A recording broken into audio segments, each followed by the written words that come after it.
আসসালামু আলাইকুম রহমতুল্লাহি ওবরকাতুহ। সম্মানিত দর্শক, আমি যখন এই ভিডিওটি করছি তখন বাংলাদেশের রাষ্ট্রপতি জনাব শাহাবুদ্দিন চুপ্পু লন্ডনে আছেন। তিনি সেখানে শারীরিক চিকিৎসার জন্য আছেন এবং একটি হাসপাতালে ভর্তি হয়েছেন। পত্রিকার খবরে যেটা দেখলাম সেটা হলো তার হার্টের একটি ব্লক ধরা পড়েছে এবং সেই ব্লক দূর করার জন্য যে স্ট্যান্টার নামক যে যন্ত্রটি সেটি সেখানে বসানো হয়েছে। আপনারা জানেন যে মানব শরীরে হার্ট, হৃদয় একটা অত্যন্ত গুরুত্বপূর্ণ অঙ্গ এবং এই হৃৎপিণ্ডের রক্ত সঞ্চালনে যদি একটু 19-20 হয়, মুহূর্তের মধ্যে হার্ট স্ট্রোক করে আমাদের দেশে বহু মানুষ মারা যায়। তো সেক্ষেত্রে রাষ্ট্রের যিনি গুরুত্বপূর্ণ ব্যক্তি, প্রধান ব্যক্তি, তার শারীরিক অবস্থা এবং তাকে সুস্থ রাখা, তার চিকিৎসা পাওয়া, এই বিষয়গুলো আমাদের সাধারণ মানুষের মতোই একদিকে মৌলিক আর অন্যদিকে রাষ্ট্রের গুরুত্বপূর্ণ ব্যক্তি হিসেবে এটি বলতে গেলে ফরজে আইন, অপরিহার্য। দুর্ভাগ্যজনক হলেও সত্যি যে গত সেই 18 মার্চ ধরে ডক্টর মোহাম্মদ ইউনূসের জমানাতে রাষ্ট্রপতিকে বঙ্গভবনের বাইরে বের হতে দেওয়া হয়নি। তার নিয়মিত যে স্বাস্থ্য চিকিৎসা, এই স্বাস্থ্য চিকিৎসাও মূলত বঙ্গভবনের যে ডাক্তার, সেই ডাক্তারের মাধ্যমে করা হয়েছে। আর সেই ডাক্তার, বঙ্গভবনের যিনি ডাক্তার, তার কোনো সাধ্য নেই স্বাস্থ্য উপদেষ্টা কিংবা প্রধান উপদেষ্টা ডক্টর মোহাম্মদ ইউনূসের বাইরে গিয়ে একটি শব্দ করা। রাষ্ট্রপতি যে পদ, এই পদে কে শাহাবুদ্দিন চুপ্পু আছেন কিংবা অন্য কোনো ব্যক্তি আছেন, কে ইয়াজউদ্দিন সাহেব আছেন, does not matter, as long as তিনি যখন বঙ্গভবনে আছেন ততক্ষণ পর্যন্ত তিনি এ জাতির মুরব্বী, এ রাষ্ট্রের প্রথম ব্যক্তি, এ রাষ্ট্রের সম্মান এবং মর্যাদার প্রতীক। আমরা বাঙালি জাতি যে প্রতি বছর প্রায় 7-8 লক্ষ কোটি টাকার আমরা বাজেট প্রণয়ন করি আমাদের টাকা দিয়ে। সেই টাকা দিয়ে আমরা অনেক কিছু খরচ করি, বিভিন্ন জেলাতে ডাকবাংলো রাখি, রেস্ট হাউস রাখি, দেশে বিদেশে অসংখ্য কোটি কোটি টাকা খরচ হয়। পৃথিবীর যে সকল দেশে আমাদের রাষ্ট্রদূত রয়েছেন, বাংলাদেশে দেখা গেল একজন সচিব তিনি টয়োটা করোলা গাড়ি ব্যবহার করেন, কিন্তু আমেরিকাতে, চায়নাতে, ইভেন ভুটানে আমাদের যে রাষ্ট্রদূত, সেই রাষ্ট্রদূত তাদের সম্মান এবং মর্যাদা আন্তর্জাতিক মানে রাখার জন্য আমরা তাদেরকে ডলারে বেতন দেই। আমরা তাদের ব্যবহার করার জন্য মার্সিডিস, BMW সিরিজের গাড়ি দেই এবং অন্যান্য রাষ্ট্রদূতের সঙ্গে দেখা সাক্ষাৎ করার জন্য তারা যাতে 5 স্টার হোটেলে বসে মিটিং করতে পারেন, এই জন্য তাদের বাজেট বরাদ্দ থাকে। এটা রাষ্ট্রের মান মর্যাদার ব্যাপার। অনেক রাষ্ট্র খুব বড় হয়ে যায়, যেমন কানাডা, অস্ট্রেলিয়া, তারপর ধরুন জার্মানি। তাদের যিনি সরকার প্রধান, রাষ্ট্রপ্রধান, তিনি হাতে একটা ব্যাগ নিয়ে যদি রাস্তায় হাঁটেন, সাইকেলে করে যান, এটা তাদের জন্য মানে অতিরিক্ত সম্মান বয়ে নিয়ে আসে।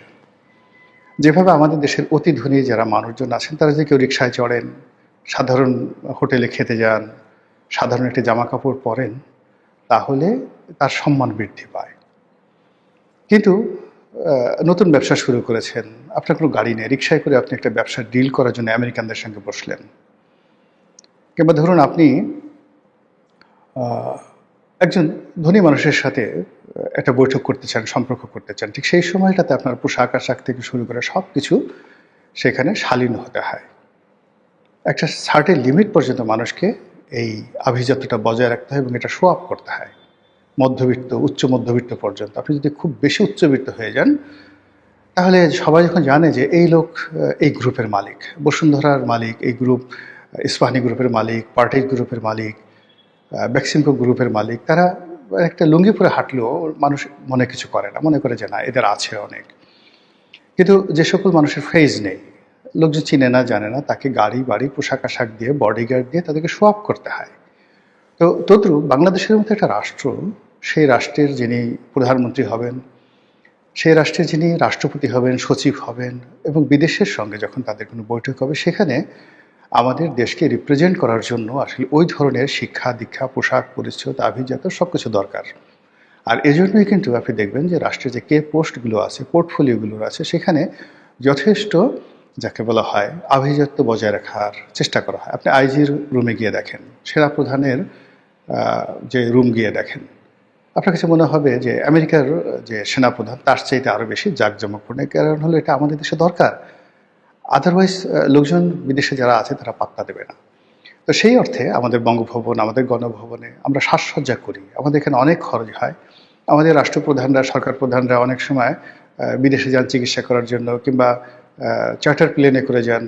এগুলো নিয়ে অনেক আলোচনা হয়, সমালোচনা হয়। আমরা শুধুমাত্র পশ্চিমা দেশের সঙ্গে তুলনা করি, কিন্তু আমরা এটা চিন্তা করি না যে বিদেশের মাটিতে বাংলাদেশের যে রাষ্ট্রপ্রধান, সরকার প্রধান, সেক্রেটারি, নাগরিক, বাংলাদেশের পাসপোর্ট, সেখানে তারা কীভাবে এগুলোকে মূল্যায়ন করে, এটা আমরা বিচার বিশ্লেষণ করি না। তো কাজেই আমি মনে করি যে আমাদের এই দেশটি একটা উন্নত পর্যায়ে না হওয়া পর্যন্ত রাষ্ট্রের যে কে পোস্টগুলো আছে সেখানে এই আভিজাত্যগুলো দরকার রয়েছে। এগুলো যাতে আরও শানিত হয়, এদের মান মর্যাদা আরও যাতে বাড়ে, এই জন্য এই পদগুলোতে রাষ্ট্রপতি, প্রধানমন্ত্রী, সেখানে ভালো লোক নিয়োগ করা উচিত, জ্ঞানী লোক নিয়োগ করা উচিত, সম্মানিত লোক নিয়োগ করা উচিত। দিস ইজ প্রথম। আর সেকেন্ডলি হলো যে এই পোর্টফোলিওগুলোতে যে সকল রাষ্ট্রীয় সুযোগ সুবিধা রয়েছে সেগুলো এনশিওর করা উচিত, এবং কোনো অবস্থাতেই জাতিগতভাবে আমরা এই সকল পদে যারা আছে তাদেরকে অপমান আমরা করব না, করতে পারি না।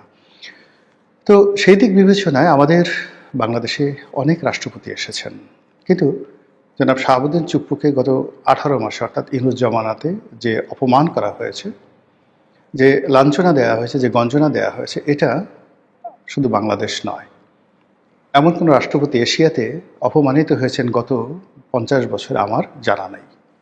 নাম্বার 1। নাম্বার 2 হলো যে এই ভদ্রলোকটি একেবারে যেন তেন লোক না। তিনি একজন বীর মুক্তিযোদ্ধা, একজন অবসরপ্রাপ্ত জেলা জজ, মানে জজিয়াতে এটা যখন তিনি জজ হিসেবে দায়িত্বরত থাকবেন, এটা একজন সচিব পদমর্যাদার পদ। সেখান থেকে তিনি দুর্নীতি দমন কমিশনের কমিশনার হিসেবে দায়িত্ব পালন করেছেন। লেখাপড়া জানা এই মানুষটিকে রাষ্ট্রপতি হিসেবে নিয়োগ দিয়েছে আওয়ামী লীগ সরকার। শেখ হাসিনা ফ্যাসিস্ট, সে চলে গেছে, উচ্ছেদ হয়েছে। এছাড়া তো আপনি আর অন্য কোনো অভিযোগ তার বিরুদ্ধে নেই। এখন তাকে আপনার পছন্দ নয়, আপনি তাকে জেলে নিতে চান, তাকে পদচ্যুত করেন, তাকে জেলে নিয়ে যান, কিন্তু অ্যাজ লং অ্যাজ আপনি যতক্ষণ পর্যন্ত তাকে রেখেছেন স্বপদে, তাকে তো মর্যাদা দিতে হবে, অসম্মান করা যাবে না। কিন্তু সেই অসম্মান, অমর্যাদা শুধু তাই নয়, তাকে ওই গারদের মধ্যে, বঙ্গভবন নামক যে রাষ্ট্রপতির বাসভবন, ওটাকে রীতিমতো কারাগারে রূপান্তরিত করা হয়েছে। সেই কারাগারের মধ্যে ঢুকিয়ে যে প্রেশার দেয়া হয়েছে, যে চাপ দেয়া হয়েছে, যে তাপ দেয়া হয়েছে, এতে করে এই লোকটি সেখানে হার্ট স্ট্রোক করে তিনি মারা যেতে পারতেন, এবং তার চিকিৎসা দরকার। এটা আমরা অনেক সময় ঠাট্টা করেছি, মস্কারা করেছি। ইভেন এইবারে যখন তিনি লন্ডনে যাচ্ছিলেন, অনেক মানুষ বলার চেষ্টা করছে যে কেন তার এখানে যাওয়ার দরকার, তো তিনি তো এখানে এই কাজগুলো করতে পারতেন। এখন আমাদের বাংলাদেশে যে সমস্যা হয়ে গেল কি, বাংলাদেশের ডাক্তারদের মধ্যে, হাসপাতালদের মধ্যে যে কি বলবো, এটা দলবাজি এমন অবস্থা হয়ে গেছে যে একটা নির্দিষ্ট পর্যায়ে এসে মানুষের বিশ্বাস থাকে না। যেমন বেগম জিয়ার অসুখ ছিল, এখন তিনি তার পছন্দের, যেমন এভার কেয়ারে তাকে চিকিৎসা দেওয়া হয়েছে, তিনি ঢাকা মেডিকেল সবচেয়ে বেস্ট ফ্যাসিলিটিস, সেখানে তিনি নিতে রাজি ছিলেন না। এভার কেয়ারের চেয়ে ঢাকা মেডিকেলের ফ্যাসিলিটিস অনেক অনেক বেশি, যারা ডাক্তার আছেন তাদের যোগ্যতাও সীমাহীন।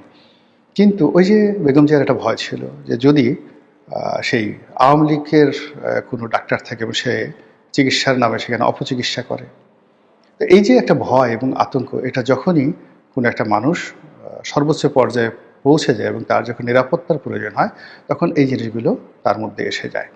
তো এই সমস্ত কারণে কি হলো, আমাদের দেশের বড় বড় মানুষ যারা আছে, যাদের মনে হয় যে তাদের অনেক শত্রু রয়েছে এবং তারা অসুস্থ হয়ে গেলে, হাসপাতালে রটিতে গেলে তার শত্রুরা এই সুযোগ নিতে পারে, এই ভয় সাধারণ মানুষের নেই, আপনার আমার নেই। কিন্তু যারা মন্ত্রী আছেন, এমপি আছেন, বড় বড় এমপি, আবার জানাতেন এমপি না, বড় বড় এমপি, যাদের অনেক শত্রু আছে, বড় বড় ব্যবসায়ী আছে, ইভেন তার অফিসে যেমন দেখা গেল 1000 কোটি টাকার ব্যবসা, তার পার্টনার আছে, তাকে মেরে ফেলতে চায়, তখন সে করে কি, সিঙ্গাপুর চলে যায়, অন্য একটা দেশে চলে যায়, যেখানে তার একটা বিশ্বাস থাকে যে এখানে যে অস্ত্রোপচারের যে অস্ত্র, সেখানে বিষ মাখানোর সাধ্য স্বয়ং রাষ্ট্রপ্রধান বা সরকার প্রধানও নাই, like Singapore, like Bangkok, like USA, like UK, এই সমস্ত দেশে।